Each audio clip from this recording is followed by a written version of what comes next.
Hi, short background story. My kid sat on the iPad. Repairing it is expensive. Ordering a replacement touchscreen is like 1/4 of the cost. So I figured, hey, I have replaced 2 iPhone screens a couple of years ago. I can do this. Turns out though that there is a perfectly good reason why having someone else changing the screen is somewhat expensive. Because boy, was this difficult. First things first, I would actually advise you not to use this as the only tutorial for replacing an iPad screen, but instead watch a few of them before you get going. And also, this is my very first iPad screen change and possibly the last. So the perspective of this video is basically a noob changing an iPad screen. The iPad in question is an iPad 8th gen and the 2020 year model. With that out of the way, let's try and not break this iPad anymore. Since I've never done this before, my tools are somewhat lacking. I do not have a heating mat nor a heater gun to dissolve the glue that is holding the screen in place. Instead, I'm going to use a hairdryer to do that because I read that you can. The other tools in my arsenal are from when I changed a couple of iPhone 5 screens many years ago, and they are, well, not very sharp nor very good, but I figured I'm handy enough to make it work, or so I thought. Ooh, and also do use gloves when you try and do this. However, these medical ones that I have does not really hold up for shattered glass, so I'd recommend something a bit thicker. Alright, let's get going. The first thing we need to do is to actually get into the iPad.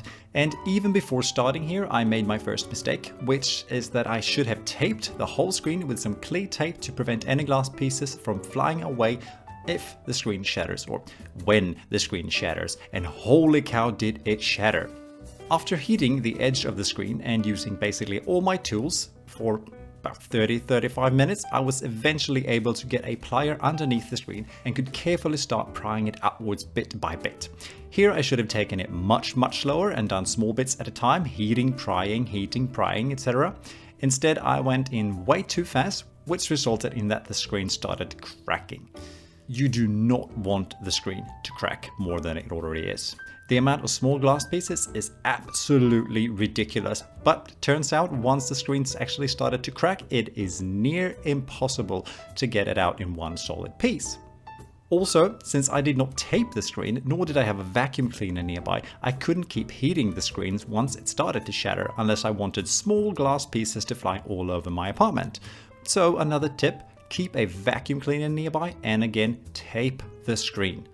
Also, be more careful around the right side of the screen since there are a few fragile cables hiding underneath it here. And be super careful around the home button. You do not want to break the cables to this, because if you do, the big bad mouse will be after you. Sorry, been watching too much Gruffalo with the kids. You will not be able to use Touch ID anymore and you have to order a new home button. So, don't break it. After about an hour and 3.5 million glass pieces, I managed to get the majority of the screen off of the iPad. The touchscreen then flips up towards the right side, unless you have the iPad upside down like I did, then it flips to the left. Before getting to the plugs that actually connect the touchscreen to the iPad, the actual screen also has to be lifted upwards. Something that can be done after removing 4 somewhat hidden screws in each corner of the iPad. The cables connecting both the touchscreen and the actual screen are hidden underneath a small metal cover that can be removed by unscrewing 3 teeny tiny screws. Before proceeding with removing of any of the cable, it is here recommended to disconnect the battery from the motherboard. This is done by first removing a small screw securing the connection between the battery and the motherboard, and then prying the motherboard that is mounted upside down away from the iPad. After this, we carefully pry the connector coming from the screen upwards to be able to remove the screen from the iPad body. The touchscreen is connected with the same type of connectors that the actual screen uses, and they snap up in the exact same way. Then we have the home button that is of course connected in a different way. Here we need to first peel off a little plastic piece covering the connector, then raise a small plastic bar, which then allows us to pull the cable out of the connector. This I should have looked up more closely before disconnecting the cable, but it eventually came out without breaking. To completely loosen the cable, we also need to remove a small foam piece covering it. This lifts right out though, so no problems there. The touchscreen is then finally free. However, a lot of glass was at this point still left around the edges of the iPad, so after taking a small break trying to find my sanity again, I went on to clean up the edges. For the second round of glass pieces, I was a bit more prepared by both tape and a vacuum cleaner. Cleaning the edges from the glass pieces also actually went a lot more smooth than I thought it would, by taping and heating small portions of the iPad's edge at a time. Then using my plastic plier tool to scrape off the glass, it actually worked okay, and it actually didn't take that long. After this, I went up to clean up the home button from the leftover glass pieces, also by heating and scraping off the glass. The home button needs to be moved from the old screen to the new screen, and then be glued into place using the little metal bracket.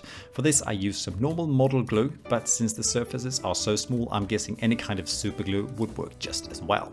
With the home button attached to the new screen and the iPad sort of cleaned up from all the glass, I wanted to see if anything was still working or if I had ruined the iPad completely. And to my surprise, after having temporarily connected everything back together, the iPad actually booted, and the new touchscreen and the home button seemed to be working just fine. What now was left was to simply put the metal cover back on over the cables and then screw the screen back in place.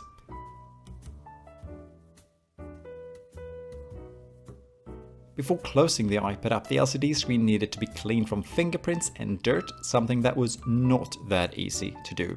The best results I actually got from just using a fiber cloth and carefully wiping the screen clean. I did try a few different liquids like Windex and alcohol, but they didn't really do that much. After having cleaned up the screen as best as I could, I peeled off the plastic pieces covering the pre-mounted adhesive on the screen, as well as the protective film on the inside of the screen. Not all screens have adhesive pre-mounted, and then you will need to use some kind of model glue or similar glue to attach the touchscreen back onto the iPad.